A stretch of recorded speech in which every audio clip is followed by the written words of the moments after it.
然后这边这一个手轮是调节板棍左右，就印刷图案左右的一个手轮。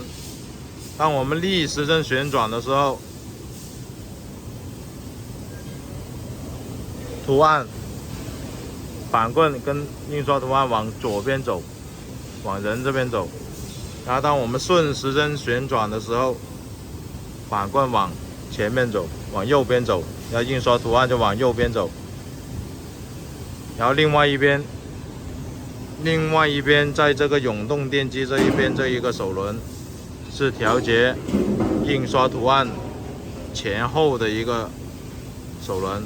同样的道理，逆时针旋转，这齿轮往外面来，往外面来，往外面来。